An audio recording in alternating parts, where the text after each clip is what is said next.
And now, Radio Free UK are delighted to take you across the Atlantic to Pittsburgh to meet the lovable libertarian Dimitri Vasileiros. Dimitri does a show every weekday, and we select one to present to you here on Radio Free UK. His show is usually in two parts, with an opening monologue and an interview. And in the show we've chosen for you, his monologue is entitled, "Can Wikileaks founder Julian Assange survive another attempt on his life?" And this is followed with an interview with Bob Ney, a former congressman, to give his views on the current state of US politics, covering Trump, India, Pakistan, and more. From our website, you can click through to see the original items, and if you like what you see there, why not subscribe to Dimitri's channel directly? But now, take it away, Dimitri. Tradesmen, here's the plan. Get to the rendezvous, your contact the foreman will show you the ropes and the tools. Get into your job and get out. You'll be sipping margaritas on the beach before you know it. But first prove you're a guy they can trust. Show them your direct line public liability policy, which has been conveniently wired to your phone. And tell them you're with the wolf. Let's get to work. Get instant confirmation of your cover sent straight to your smartphone. Can your insurance do that? Search Direct Line Public Liability Insurance. Valid email address required. Underwritten by UK Insurance Limited. Blog Talk Radio. So do you think Julian Assange is going to survive the night? Well, that is the question. Welcome to One Dimitri Radio. I'm Dimitri, the lovable libertarian, here on blogtalkradio.com, Facebook Live, and tonight, say hello to all my friends on Twitter with Periscope. So we're all over the place tonight. Great interview for you this evening. We've got former Congressman Bob Ney, who's back from India. Apparently, he's picked up a new girlfriend there. She's got like 8 arms. So he's going to be talking about Donald Trump and Hillary Clinton, what's going on in Ohio, because that's really a key state. Lots and lots of good stuff for you this evening. All of it right here. We do this 9 p.m. Eastern Time, weeknights, on blogtalkradio.com, Facebook Live, and tonight Periscope as well. And so welcome the universe. welcome. So do you think Julian Assange is going to survive? Now, the reason that I ask this is because there was already a threat on his life. Somebody tried to kill him. I absolutely believe this, and I'll tell you why. Because, okay, a little background. First, WikiLeaks is this wonderful organization that is breaking news all the time, stuff that newspapers used to do and other, journalists. But now it's WikiLeaks because all the, the media's in the tank with all the, the government officials, and it's all just god awful. So what WikiLeaks is doing is getting lots and lots of information, releasing it to the public, which is a wonderful, wonderful thing. But a lot of governments don't like Julian Assange and WikiLeaks because, well, he's doing all of this stuff. And so they came up with some trumped-up charges in Sweden that maybe somehow he might have been involved in some sort of nefarious thing with some women. It's all crap. So this poor guy now is living in the Ecuadorian embassy in England. He's been there for several years. Hillary Clinton has actually said that she wanted to have drones try to take him out. We've had Bob Beckel on the Fox News channel say they wanted him dead. I mean, people actually are talking like this. I mean, it's like crazy time here. It's just absolutely crazy time. So a few weeks ago, at the embassy in England, the Ecuadorian embassy in England, where Julian Assange is staying, the police in England had the place ringed because the moment that Julian Assange tries to leave the Ecuadorian embassy, they're going to snatch him. They're going to try to do whatever they can to him to try to throw him in prison. It's just so awful what is being done to this poor guy. I feel terrible for him. I really do. So what happened was this. There was an attempted break-in at the Ecuadorian embassy, and some guy, like in the middle of the night, supposedly was it was a cat burglar, and he was climbing up a wall trying to get into the Ecuadorian embassy. Now stop and think about this. Ecuador is this tiny little nothing country near those Galapagos Island things where that Darwin guy was with that boat of his, and looking at all those finches and all their beaks and all that kind of stuff. Anyway, Ecuador has nothing. And the only thing of value at the Ecuadorian embassy in the United Kingdom has got to be Julian Assange. So the cat burglar tries to break into the Ecuadorian embassy in the middle of the night. Mind you, remember what I just said, that the police had the whole place ringed for months, probably years, and security cameras and everything. But somehow they missed this guy getting into the embassy. And so, but fortunately, the Ecuadorian security people stopped him, but they couldn't catch him. And so he left. And then they reported this to the police, and the police took, 2 hours to finally get over there. Well, the fix was in, obviously. Somebody was trying to kill him, and the UK government was just turning a blind eye to the whole thing. Absolutely believe that's what went down. In fact, I will bet you your last dollar that is exactly what happened. So now you've got Julian Assange saying, I've got this damning information regarding Hillary Clinton. Now I'm going to be releasing it Tuesday morning. Now we're doing the show, streaming it Monday night, 9 p.m. Eastern time here at the intersection of freedom and fun. Trademark, service mark, copyright, patent pending, don't steal it. And so in a few hours, if Julian Assange can somehow survive the night, then he is going to be releasing all this information. I don't know what it is, but he's saying it's damning information about Hillary Clinton. And Wikileaks is not the type of organization that's had a history of fluff, of over-promising anything. So my guess is it's one of several things. For example, what it might be is Hillary Clinton, Secretary of State, arming ISIS. I wouldn't be surprised if that whole thing in Libya was just an excuse to arm ISIS. Can you imagine what the voters would say if it turns out to be true that Hillary Clinton, as Secretary of State, was sending arms through Libya, that whole crazy Libyan thing with the deaths of all those poor Americans, and sending arms to ISIS? Can you imagine? That's where my money is on. Now, there might also be some issue, which I think could also be even bigger. Well, actually, it would be bigger. And that is that there's a connection, a big, serious deal connection with President Barack Obama. In other words, he knew about Hillary's rogue server and all of this stuff. That's why you don't see any emails from him on the servers. You see emails from Colin Powell and everybody. Nothing about from Barack Obama, which says to me he had to know. It was an open secret inside the Beltway. So if Julian Assange has information about President Obama knowing about the server with Hillary Clinton, oh my God, that would be unbelievable. That would be incredible stuff. And then, of course, there's like 1,000,001 different things connected with the Clinton Foundation. God only knows. But the big question is, will Julian Assange survive the night? I don't know what the over-under is, but I'm going to stand the sidelines on this one because it could really go either way. And really, think about this, that you've got a situation now in the world where you've got people publicly saying, whether it's Hillary Clinton, let's do a drone strike on him, or Bob Beckel saying, let's take this guy out, or others pretty much saying the same thing, where they want this guy dead. They just want him dead because of all this WikiLeaks stuff. And I'm losing my mind here with this. This is not the world that I know, the America that I know. This is insane, absolutely insane. So I could see this happening. Again, that whole cat burglar thing was, I think, just an excuse trying to kill him. I wish to God that the Ecuadorian security people had held on to this guy, because I would have been really interested to see if they would have found any type of a gun or knife on him. He's a cat burglar, so he wouldn't be having anything like that on him unless he was there to kill Julian Assange, which I think this is what the real thing is all about here, to be brutally honest with you. All right, so we have that. I'm here in the LifePedigree.com studio at the intersection of freedom and fun. LifePedigree.com is this wonderful company that will help you if you have a business. If you have a business and you've got resumes coming in, God only knows how long it's going to take for you to review each resume to see who's telling you the truth, who actually does have a military record, who wasn't in prison, and on and on and on. It's going to take forever.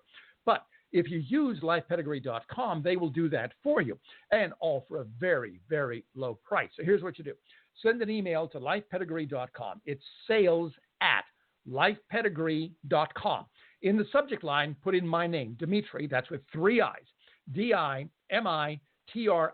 Dimitri. That way they'll know you're part of the Dimitri ecosystem, and that way they'll know you're not spam, you're not some goof, you're a legit guy.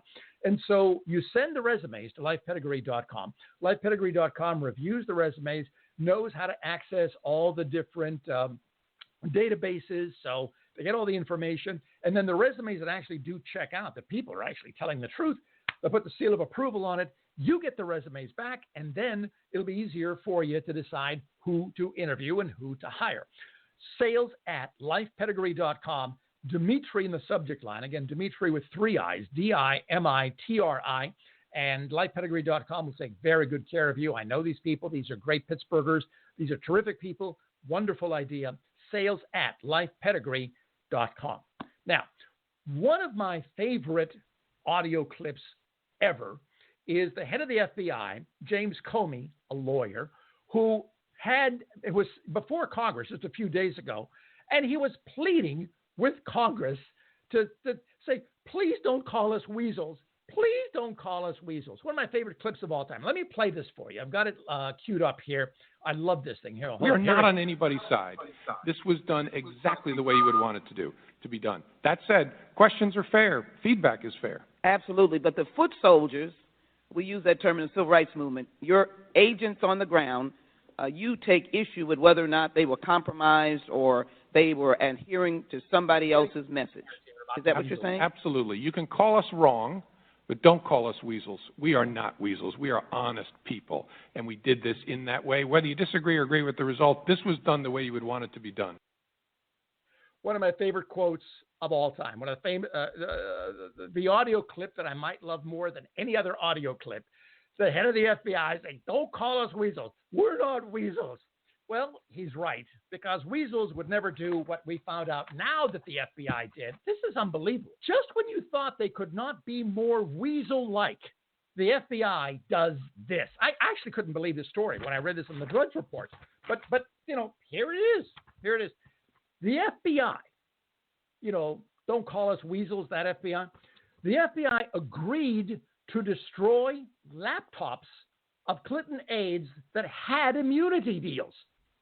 They destroyed the laptops. The FBI said, yeah, you can destroy them. Okay, here's the story. I'm going to read this thing to you, but it's an amazing story.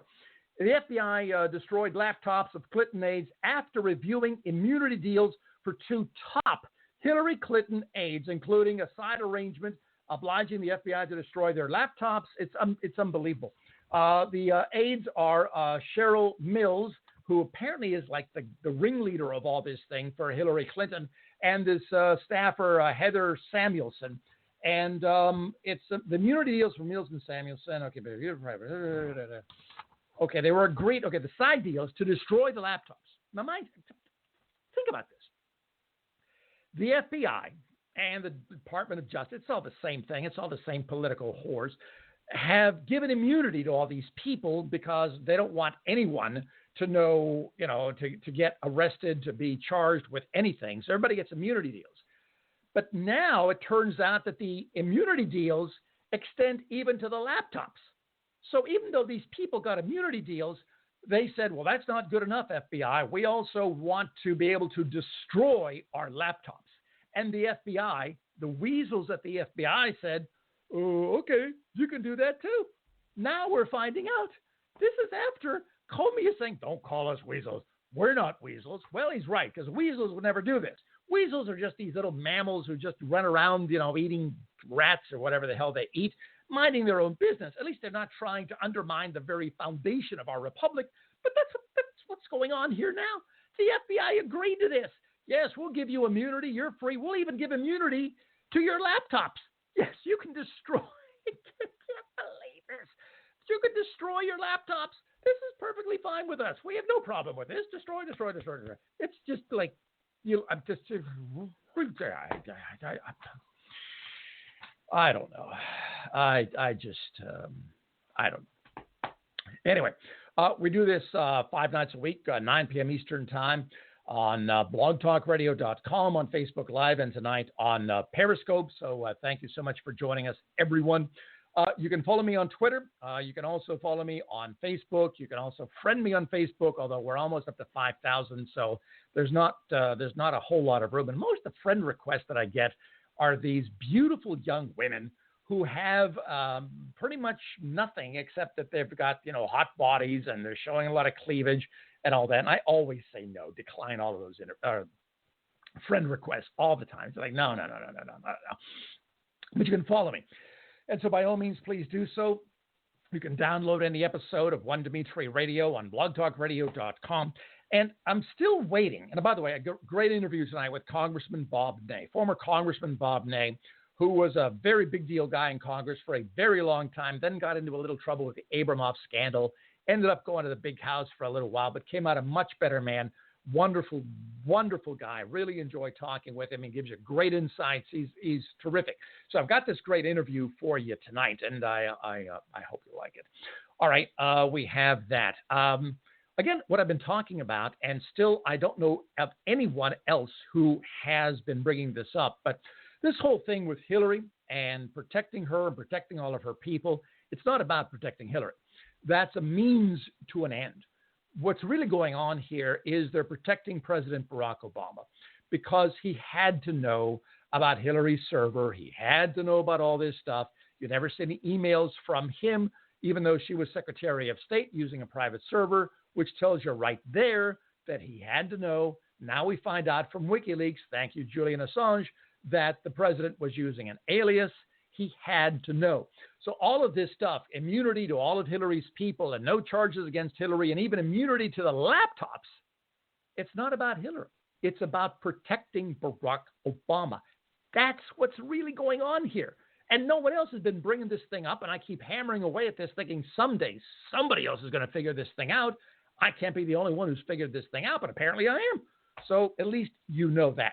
Now, we've got a lot of friends on Facebook Live who have joined us. I'm going to go right down the list here to say hello to them. We've got Kevin and Jim and Fergus. Patagonia. That's where he is. I knew it began with a P, and it was somewhere down south. And I mean really, really south, like south of South America. Patagonia, this guy, Fergus Hodgson, very good guy. Friend him, follow him. Terrific libertarian guy. Although he's got a funny accent. He's from New Zealand, where they've got those kiwis. The birds, not the fruit, although they might have kiwi fruit there too, come to think of it. I don't know. It's New Zealand. What do I know? Anyway, Patricia's joining us, and Dan. Jennifer, again, thank you so much. Kevin, okay, and Nicholas, and Desmond, Greg, Kevin, Rich, Caroline, Steve, Michael, Dave, John. This is just fantastic. Plus all our friends and followers on Twitter, on Periscope. So this has just been absolutely, wonderful, wonderful night. All right, so we have all of this stuff going on. Also, Donald Trump. Help me understand what it is about this story that is causing the media to go so crazy. Donald Trump had a loss in one of his businesses back like 20 years ago. He lost like $1 billion. When you're a multi-billionaire, a billion here, a billion there, I guess eventually it all adds up. But, okay, so he lost like crazy numbers. Let's say $1 billion. So he takes losses, which is all perfectly legal for future years, so he doesn't have to pay any taxes, which to me is smart. I would love to have some sort of deal where I won't have to pay any taxes legally. So that's what Trump does. So now somebody leaks some of these tax forms or tax returns or whatever they're called to the New York Times. And the New York Times, being in the tank for Hillary, goes, aha, here's something from 20 years ago. It looks like Donald Trump hasn't been paying any federal income taxes. Well, okay, but that's legal. It's all perfectly legal. If you have a big loss, you can carry it forward. I mean, it's perfectly legal. What's the big deal here? But you've got Hillary Clinton and her apologists going, oh, this is awful. This is terrible. He should be donating and doing that. I'm going, what you people are crazy? What's the matter with you?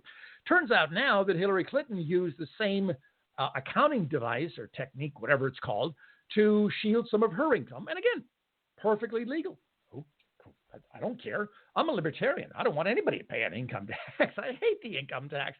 The year 1913 was a really, really bad year because not only did you get the income tax, but you also got the Fed and some other bad stuff that I've forgotten now. But it was a very, very bad year for liberty. Oh, my God, it was terrible. So, okay, you got this now with Clinton and with Trump, rather. And now we find out that the New York Times also pretty much did the same thing in like 2014 or 2013, where they had some sort of a loss. And so they didn't pay any federal income tax. And it was like, and again, I have no problem with that. I have absolutely no problem with that. But you would think that Donald Trump raped a dead goat or something like this because, oh, he didn't pay any taxes, any federal income taxes. And by the way, this is another thing that the media does. They're saying, well, he didn't pay any taxes. Well, he paid lots of taxes, like most of us do, 101 different types of taxes, including federal taxes, but not income tax. That's the difference. And so, again, if you have a president who knows what the tax laws are and uses them to his advantage, and it's all legal, what's wrong with that? I don't see what the problem is. I really don't. I have absolutely no idea about this. Anyway, Michael reminds us that taxation is theft. Yes, but it is legal. And so even though we don't like it, the best way to get rid of it, to take care of it, is to repeal was it the 16th Amendment? Was that the IRS, or not the IRS, but the Income Tax Amendment? I think it was that one. So I don't know. We will see. Justin has joined us, so thank you very much, Justin, greatly. And in terms of the election, Hillary Clinton, again, should be up by 50 points, and she doesn't know why she's not up by 50 points. The latest, I love this. This is so delicious. This is so deliciously wonderful. Hillary Clinton at a fundraiser. Boy, I don't know what it is with these politicians. I don't care if it's Mitt Romney at a fundraiser or Barack Obama at a fundraiser, but whenever they're at fundraisers, they say stuff that they don't normally say when you and I are listening. Well, back at one fundraiser in like 2007 or 2008, I forget when, President Barack Obama talked about a lot of people in Pennsylvania, like me, saying that they're bitter clingers. And I'm paraphrasing here. And when I say bitter clingers, I'm not referring to the character on MASH, the guy from Toledo who dressed like a woman, not clinger like that. But he said that they're people in Pennsylvania in this part, the tri-state area here, southwestern Pennsylvania, northern West Virginia, the northern Panhandle, southeastern Ohio, that we bitterly cling to guns and God and something else. I forget what exactly. And it was like, people were going crazy, as they should. This was at a fundraiser. Then you got Mitt Romney in 2012. He's running against Obama. And he said that, 47, and I'm paraphrasing here again, 47% of the vote, they're just people who are on food stamps or, care about the government and this, that, and that. He essentially wrote off 47%. And it's like, oh, my God, you can't be this stupid. You can't be this stupid. Yeah, actually, he was that stupid. But now Hillary Clinton, we find out, at a fundraiser back in February when Bernie Sanders was knocking the crap out of her with all these different primaries and caucuses and all that, she tells her funders, the money people, the Bernie Sanders people, they're just kids living in basements, and they're going to be baristas, and half of them don't have this and whatever. I mean, just putting down these millennials like you wouldn't believe. And, of course, she needs the millennials. She needs younger people, blacks and whites, because she's having a hell of a hard time. She really is. At this stage of the election, Hillary Clinton should not having to be forced to shore up her base. Her base, every Democratic presidential candidate's base, is the black vote.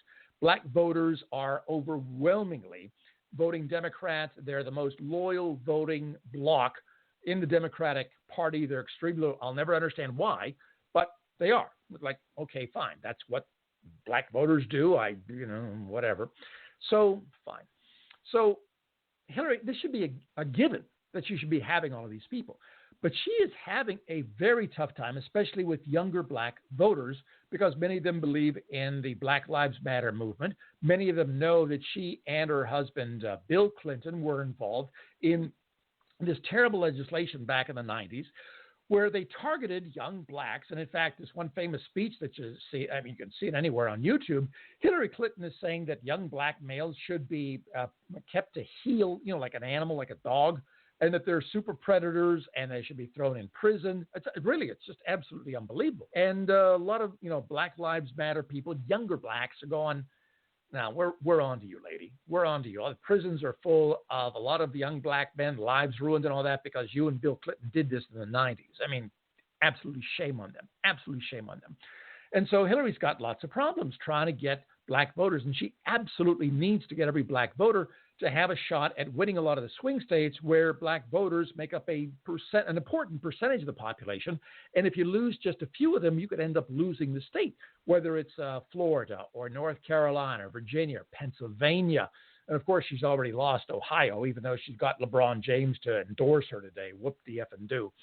So Hillary Clinton now is saying that, and I'm paraphrasing here again, that she doesn't know what exactly it's like to be a black grandmother.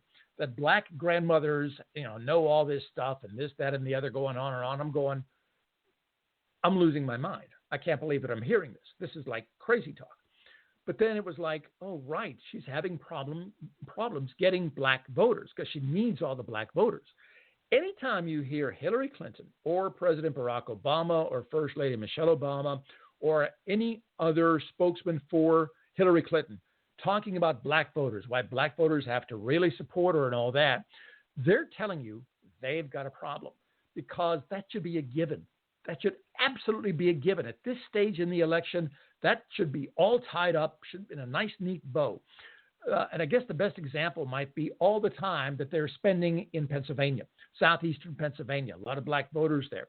And I've mentioned before that Donald Trump, if you want to understand Donald Trump is essentially Howard Stern in politics. Howard Stern, very bright guy, very intuitive, outrageous, but not malicious, and has an awful lot of black and Hispanic listeners to Howard Stern because they know he doesn't talk down to them. He speaks their language. Donald Trump is the same way. He's a blue-collar billionaire. And I absolutely believe this, that when the election is finally done, that you're going to find one of the great storylines is that Donald Trump got a surprisingly high percentage of black and Hispanic voters, because many of those people are aspirational and they're going, what have we got to lose? So let's just try this. And so there you go. So keep looking for this storyline. Hillary Clinton or President Barack Obama or Michelle Obama trying to get black voters. They should not be doing that at this stage of the campaign. What they should be working on is trying to win over undecideds, shoring up the millennials. They've got all sorts of problems, and it's starting with black voters, and that really should be a terrifying thought for campaign Clinton. Really terrifying thought.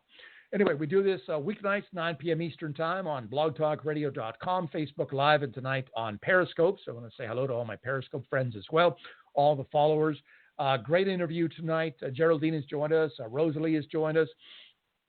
Congressman Bob Ney. And you're going to hear the interview on blogtalkradio.com. We can't do it on Facebook Live and also on Periscope because the systems don't match. They're all like goofy and all weird and all that. So you got to listen on blogtalkradio.com. The show's One Dimitri Radio. And we're getting a hello from Steubenville, Martoni, one. So that's great. Steubenville, just there a few days ago, by the way. Steubenville, yes, the home of Jimmy the Greek and also of Dean Martin. The wife was there at Denmark, former Denmark something across the street from the courthouse. There's an antique store there. The wife bought a bench and an old beat up crap thing. But it's like, oh, it looks so real. It looks so authentic. It's like, no, it's an old piece of furniture. It's an old piece of crap. And she puts it in our car, my car, and in the back seat. And it's awful. It's dirty, but she loves it. Anyways, we were just there in Steubenville, and we weren't shot. We were not shot. We were able to park right in front of the Denmark, now at Antique something or other store. We were not shot. The wife got the bench that she liked. It's in the backyard now. So she's happy. And if the wife is happy, I'm happy, or at least relieved. I guess is a better way of saying it. It's actually a much better way of saying it, come to think of it. So anyway, so thank you very much for that. All right, we're going to play the, let me do the James Comey. I just love this audio clip. And then we'll do the Bob Ney interview. And it's a great interview, and I hope you like that. But James Comey thing here. One last time here, if I may. Hold on a second. Just bear with me. We are not on anybody's side. This was done exactly the way you would want it to be done. That said, questions are fair. Feedback is fair. Absolutely. But the foot soldiers, we use that term in the civil rights movement, your agents on the ground, you take issue with whether or not they were compromised or they were adhering to somebody else's message. Is that what you're saying? Absolutely. You can call us wrong, but don't call us weasels. We are not weasels. We are honest people, and we did this in that way. Whether you disagree or agree with the result, this was done the way you would want it to be done. We are not weasels. Now, of course, we find out that these weasels gave immunity to the laptops of the people who also got the immunity. They were able to destroy the laptops. Can you even believe this? It's like, I mean, they don't even bother pretending anymore. They don't even bother. It's just, oh, God, it's all over. It really is. Please share this. Kirk has just joined us. That's great. Please share this with all of your friends and followers on Facebook and also on Twitter. And again, thank all the people who are watching tonight on Periscope in addition to Facebook Live and listening to blogtalkradio.com. Got this great interview with Congressman Bob Ney. Also, Congressman Bob Ney, and I'll never understand it. I love Bob. I really do, in a manly, non-threatening sort of way. He spends a lot of time in India. Now, this is a guy who grew up in Bel Air, Ohio, southeastern Ohio, coal country, right along the Ohio River. Used to steel and manufacturing. I mean, the whole tri-state area, steel and everything else. And he ends up being this big deal congressman and all that. And now he's spending a lot of time in India, this third world cesspool, and he loves it. He thinks this is great. Oh, and he's going on and on about how nobody in India ever hurts anybody else. Meanwhile, India and Pakistan are ready to go to war, and they each have nuclear bombs. So there's that. Also in India, a lot of people there. This is not an exaggeration, by the way. I've actually read this on the internet, so I know it must be true. Many people in India don't even have plumbing, like indoor plumbing or even outdoor plumbing. What they do when they need to take a crap, they go out into a field and they squat. Well, they take their clothes off. Then they squat and they crap. And I mentioned this to Bob, and he's trying to poo-poo it and downplay it and all that. But I'm going, no. I read this on the internet. I've seen this. This has to be true. So I don't know what Bob's deal is with India. I have no problem with India except for Bangalore. Don't get me started on Bangalore. Bangalore is where they have those customer service centers. God, I hate those places. Anytime, like buy anything, like at Best Buy or at Apple, not Apple, but Best Buy or other places, and something breaks. The printer doesn't work right, or this thing doesn't work, or that doesn't work. Well, you can call customer service.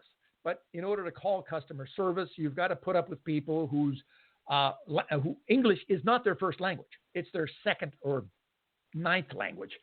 And it's always in India. Or sometimes the Philippines, come to think of it. But certainly India, Bangalore. I know Bangalore. And so you're calling, the people in Bangalore saying, is this HP customer service or whatever it happens to be? I don't know if it's HP. And they go, and they always have these clipped English accents. Very nice people. Very nice people. But you can't even understand them, and the phone connection isn't good half the time. And then they're trying to figure this out, and it's just awful. It is just awful. Anytime I hear a foreigner with customer service, I cringe because I know it's going to take forever. They won't exactly understand everything, but you don't want to get angry at them because they're very nice people. They really are trying very, very hard. English is not their first language. And I feel like a jerk when I start yelling at him and cursing him and all this kind of stuff. But that goes away. The feeling like a jerk part, that goes away pretty quick. Because, hey, I'm the one who's paying for this stuff. But anyway, Bob Ney, who I do really like this guy, he's got this thing about India. And he does these Facebook Live things. And you see these people in India, and it's like, oh, isn't this interesting how they're making bread or how they're, lifting water up to the third floor. And I'm going, what is the matter with you? These people are living in the third world cesspool. They barely know what the wheel is, for heaven's sakes. Everything is so primitive. It's so filthy. God, is it so filthy. Just seeing it on Facebook Live, everything is filthy. People are very nice. They're always smiling. They're always very pleasant. God bless them. I mean, that's fine. But he's just going on and on about India. Anyway, so it turns out my sources tell me, they're hinting around. This is not official, by the way. This is not official. But that Bob Ney might have a girlfriend in India. Might. Now, if you listen to the interview tonight on blogtalkradio.com, you will hear we actually start talking about that, and he switches the subject very quickly. And I asked him a simple question, because, again, I'm on the internet, so I know these things.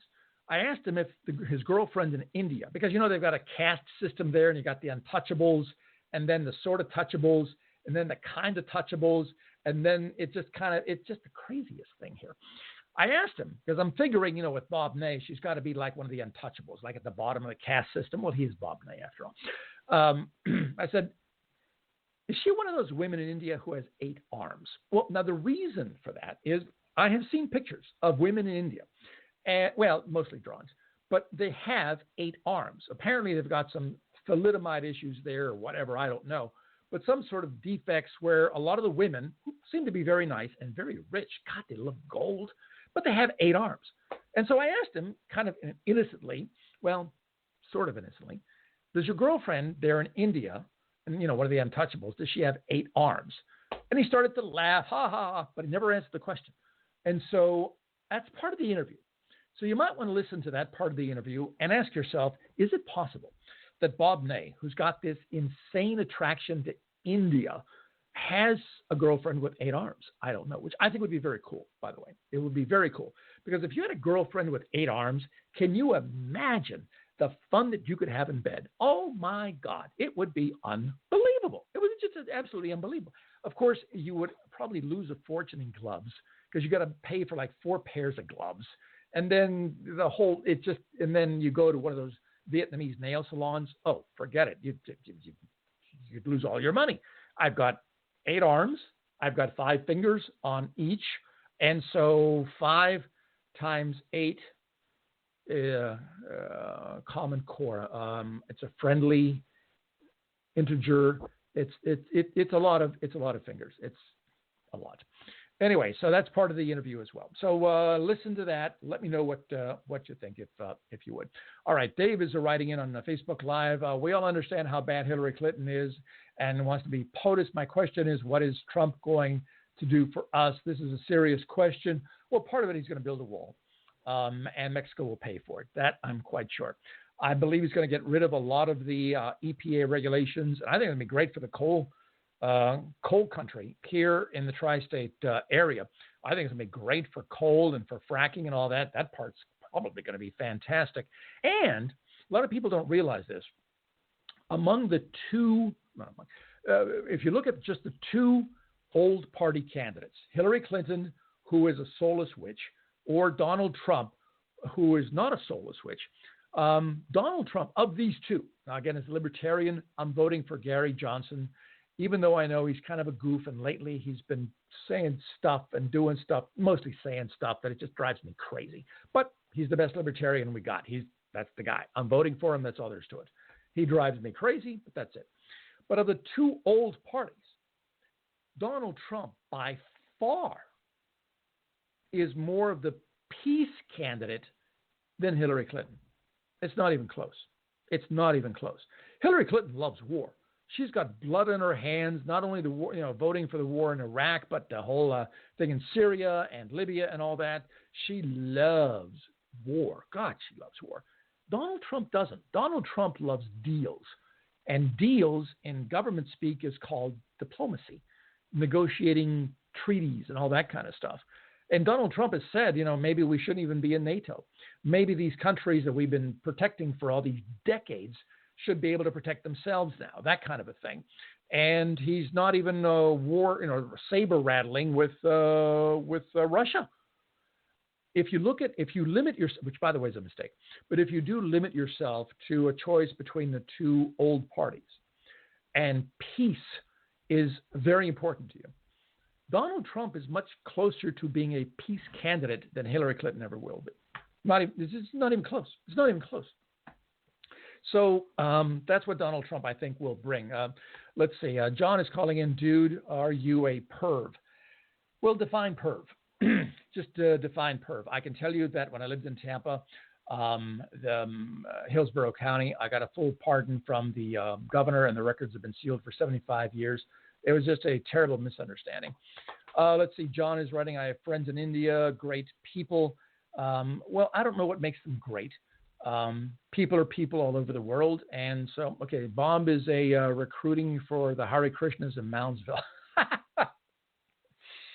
I don't think Bob Ney is recruiting for the Hare Krishnas in the Northern Panhandle in Moundsville at the Golden Temple and all that. I don't see him doing that. I could be wrong, but I don't think he's doing that. Anyway, your thoughts, feel free to write them. Edward has joined us, and let's see, who else do we have here? Is any other thoughts? Dude, amp it up. Okay, fine. Anyway, all right. So I think we've covered the main points. Again, we do this 9 p.m. Eastern Time weeknights on blogtalkradio.com, where we'll do the Bob Ney interview in a few seconds. Also on Facebook Live and tonight, and I think I'm going to start doing this on a regular basis tonight as well, or from now on as well, on Twitter, on Periscope. And I want to thank all the people on Periscope and Twitter who joined us. Appreciate it greatly. Thank you for all the hearts, all the good stuff. This is still a work in progress. It's One Dimitri Radio. I'm Dimitri, the lovable libertarian. Please spread the word. Let everyone know. because we do stuff here, and I say stuff here that you cannot get anywhere else, for better or worse. Mostly better, but sometimes worse. But nowhere else did you hear the story about Bob Ney possibly having a girlfriend in India with 8 arms, and also that this whole cover-up with Hillary Clinton and all her people, and now immunity extended to the laptops by those weasels at the FBI. All of this is really to protect the President of the United States. And no one in the media has picked up on this yet. They still haven't figured this out. And it's just, I brought this up to Bob Ney. Bob Ney is a very shrewd politician, very shrewd. And you could hear him take a deep breath, a pause, and go, when I mentioned, Bob, everybody thinks this is about protecting Hillary. It's not. It's about protecting Barack Obama. In order to do that, you've got to protect Hillary and everybody at that level, or else they're going to spill the beans. And you could hear him go, my God, Dimitri's right about that too. He didn't say it, but you could hear that he was thinking it. And anyway, you'll hear the interview and you'll go from there. So thank you again for everything. I appreciate it. Hold on a second. Facebook graffiti. Yeah, this actually is kind of Facebook graffiti, Dimitri graffiti, if you will. And we'll do it again tomorrow night. Now, the interview, cannot play that on Facebook Live or on Periscope on Twitter, but you can go to blogtalkradio.com. It's One Dimitri Radio, the digit 1 Dimitri Radio, all one word, and you can hear it and have fun with that. So here's the interview.